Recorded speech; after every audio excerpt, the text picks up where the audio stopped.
Hello YouTube family, welcome back to another new vlog. कैसे हो आप सभी? आई होप आप सभी ठीक से ही होंगे। एक बार फिर से नए व्लॉग में आपका स्वागत है गाइज। ये व्लॉग है विश्व के 7 नए अजूबों के बारे में जो कोलकाता के इको पार्क में स्थित है। आपने पहले भी इको पार्क वाला वीडियो देखा होगा, वो बहुत लंबा हो गया था, इसलिए इसको दूसरे पार्ट में दिखा रहे हैं। अजूबों का एक अलग से व्लॉग बनाया गया है। अगर आप पहले भी इको पार्क का वीडियो देखना चाहते हो, आई बटन में क्लिक करके देख सकते हैं और डिस्क्रिप्शन में भी उसका लिंक मिल जाएगा, वहां पर भी देख सकते हैं। तो गाइज, ये विश्व के 7 नए अजूबों के बारे में है। तो मैं बता दूं अजूबों के बारे में।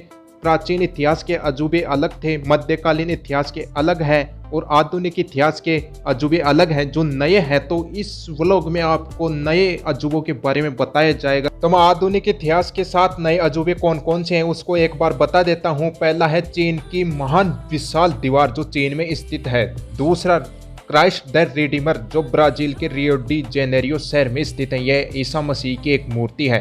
तीसरा, कोलोजियम जो इटली की राजधानी रोम में स्थित है। और चौथा, ताजमहल। अरे इसको तो कौन नहीं जानता यार, यह तो इंडिया के आगरा में स्थित है। पांचवा, पेट्रा जो जॉर्डन देश में स्थित है। जॉर्डन दक्षिणी पश्चिमी एशिया में स्थित एक अरब देश है। छठा, माचू पिचू जो दक्षिणी अमेरिकी देश पेरू में स्थित है। सातवां, चिचेन इट्जा जो मेक्सिको देश में स्थित है। तो गाइस, 7 अजूबों का चयन इस प्रकार किया जाता है। जो विश्व में अच्छे अच्छे पैलेस हैं उनको पहले विश्व धरोहर में शामिल किया जाता है और उन्हीं में से 7 अजूबों का चयन किया जाता है। आप ये भी सोच रहे होंगे कि अजूबे 7 ही चयन क्यों किए जाते हैं, क्योंकि दुनिया में अच्छी अच्छी चीज़ें बहुत सी हैं और भी तो चयन किए जा सकते हैं। क्योंकि 7 संख्या है जो यूनानियों का एक लकी नंबर माना जाता है और ये समृद्धि और प्रतिनिधित्व का प्रतीक माना जाता है। जैसे इंद्रधनुष में 7 रंग होते हैं, पति पत्नी 7 फेरे लेते हैं, तो इसलिए संख्या 7 है जो समृद्धि का प्रतीक मानी जाती है। इसलिए अजूबों की संख्या भी दुनिया में 7 ही मानी जाती है।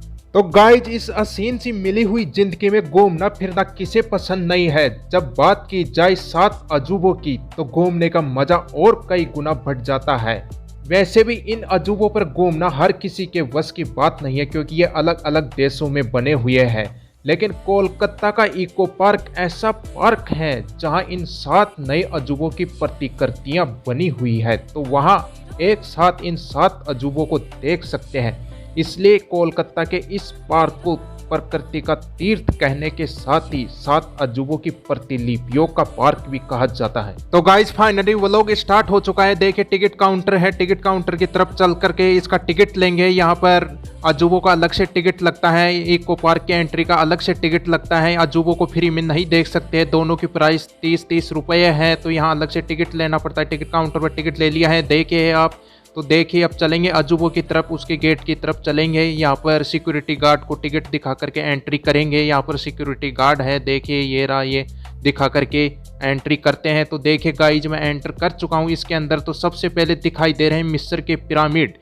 तो ये पिरामिड है जो प्राचीन इतिहास के अजूबे हैं, लेकिन ये आधुनिक इतिहास के अजूबे नहीं है। तो प्राचीन इतिहास के सभी अजूबे ध्वस्त हो चुके हैं, केवल ये पिरामिड ही आज बचे हुए हैं। इसलिए इन पिरामिडों को भी इसके अंदर बनाया हुआ है। ये प्राचीन इतिहास के मिस्र के पिरामिड है, देख सकते हैं आप।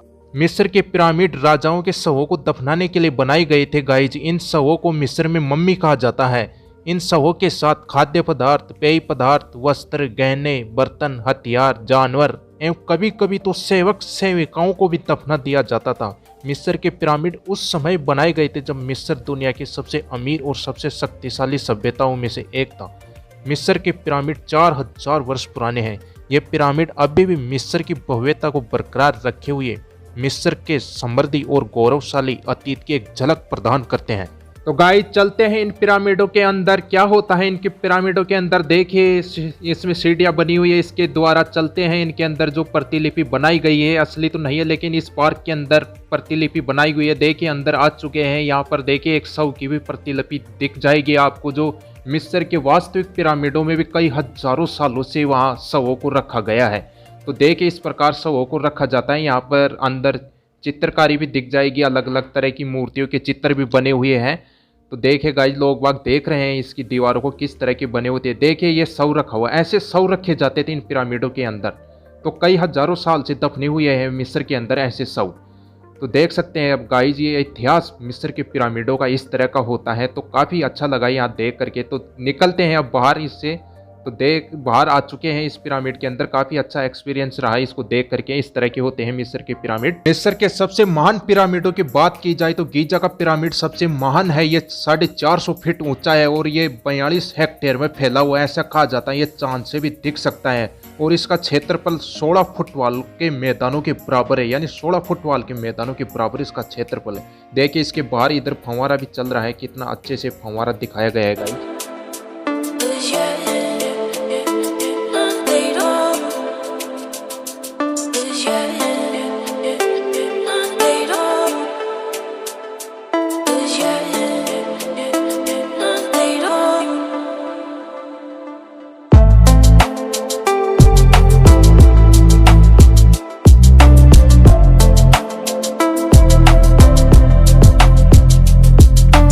और गाइज अब ये देखे इंडिया का ताजमहल भारत का गौरव है, जिसकी प्रशंसा संपूर्ण विश्व में की जाती है। सुंदरता की मिसाल दिया जाने वाला ताजमहल भारत के लोगों को ही नहीं बल्कि विश्व के कोने कोने में बसे लोगों को अपनी ओर आकर्षित करता है।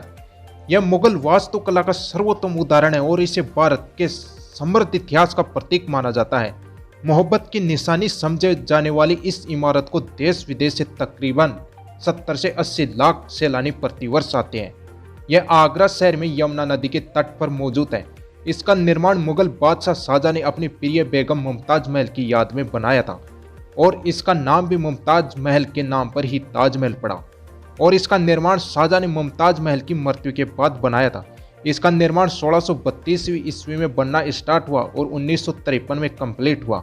इसको बनाने में 20,000 कारीगरों को रोजगार मिला। इसको 1983 में यूनेस्को की विश्व धरोहर में शामिल किया गया। और इसकी सबसे बड़ी विशेषता यह है कि इसको किसी भी दिशा में देख ले, ये चारों दिशाओं में एक जैसा ही दिखाई देता है और ये पूरा सफेद मार्बल से बनाया गया है। तो चलिए गाइस अब चलते एक नए अजूबे की ओर। यह है कोलोजियम, इटली की राजधानी रोम में बना हुआ है ये कोलोजियम। देखिए गाइस बाहर से इस तरह का दिखता है। चलिए इसके धीरे धीरे इसके पास में चलते हैं। यह 70 से 72वीं ईस्वी के मध्य बनाया गया था, यानी स्टार्ट हुआ था 70 से 72वीं ईस्वी के मध्य और 80वीं ईस्वी में जाकर के कंप्लीट हुआ था। तो गाइस उस समय ऐसे भवन बनाना बहुत मुश्किल था, लेकिन यह भी रोमन स्थापत्य कला का एक उत्कृष्ट नमूना है। यह योद्धाओं की खूनी लड़ाइयों के लिए जाना जाता था। यह मनोरंजन के लिए योद्धाओं की खूनी लड़ाइयाँ होती थी यहाँ पर और जानवरों की भी लड़ाइयाँ होती थी। और कहा जाता है कि इसमें खूनी लड़ाई करते हुए 10 लाख मनुष्य मारे गए थे और करीब 5 लाख जानवर मारे गए थे। तो देखिए अंदर से दिखाते हैं आपको। यहाँ पर इस तरह यहाँ पर जानवरों की लड़ाई होती थी। देखिए यहाँ पर शेर भी दिख जाएंगे। तो ये प्रतिलिपि इसीलिए बनाई गई है ताकि लोग जान सके ये किस लिए बनाया गया था, इसका मकसद क्या था बनाने के लिए। देखिए कितना बड़ा था और इसकी 50,000 दर्शकों की कैपेसिटी थी। इसकी क्षमता 50,000 दर्शकों की थी। तो देखिए गाइज इतना विशाल था ये। आज भी रोमन स्थापत्य कला का एक उत्कृष्ट नमूना माना जाता है, लेकिन आज ये थोड़ा खंडर हो चुका है। पत्थरों की चोरी और भूकंप की वजह से ये खंडर हो चुका है अब, लेकिन इसकी खंडर अवस्था को अभी भी संभाल के रखा हुआ है। यहाँ पर प्रतिवर्ष 4.2 मिलियन पर्यटक आते हैं। तो गाइज ये आज भी पर्यटकों के आकर्षण का केंद्र बना हुआ है। रोमन वासी आज भी इसको पसंद करते हैं, आज भी आकर्षण का केंद्र बना हुआ है वहाँ के लोगों के लिए। तो गाइज अब एक और दूसरे अजूबे की तरफ चलते हैं। गाइज ये अजूबा है चीन की विशाल महान दीवार। देखे गाइज चीन की विशाल दीवार को इस तरह की है।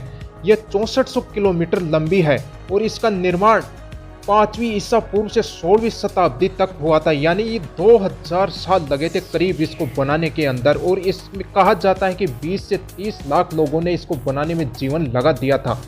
और इसके कुछ टुकड़े हैं कि मिले हुए नहीं, अगर उनको भी मिला दिया जाए तो इसकी लंबाई हो जाती है 8,848 मीटर। देखे गाइस चीन की महान दीवार इस तरह की दिखती है और कहा जाता है ये इतनी विशाल है कि अंतरिक्ष से भी दिखाई देती है। और इसके बनाने का मुख्य उद्देश्य था उत्तरी मंगोल आक्रमणकारियों से हमले से बचना, इसका मुख्य उद्देश्य था बनाने का। और इसकी ऊंचाई 35 फुट है। इसकी चौड़ाई इतनी है कि 10 आदमी एक साथ निकल सकते हैं इसके थ्रू। और जो मजदूर उस समय काम नहीं करते थे तो उनके शवों को इसमें ही दफना दिया जाता था, ऐसा कहा जाता है। और इसको दुनिया का सबसे लंबा कब्रिस्तान भी कहा जाता है, क्योंकि उन शवों को दफना दिए जाते थे तो इसको कब्रिस्तान भी कहा जाता है दुनिया का सबसे लंबा। तो देखे गाइस चीन की दीवार इतनी लंबी है यार, इतनी चौड़ी है जो अंतरिक्ष से भी दिखाई देती है कितनी। ये भी दुनिया के 7 अजूबों में से एक है। देखिए धीरे धीरे चीन की दीवार से उतर रहे हैं लोग, इसको देखने के लिए, इसको निहारने के लिए आए हैं इन 7 अजूबों को, जिनमें से एक चीन की दीवार भी है। यार काफ़ी अच्छी लगी, पता नहीं कितनी अच्छी तरीके से इसको बनाया गया होगा उस टाइम।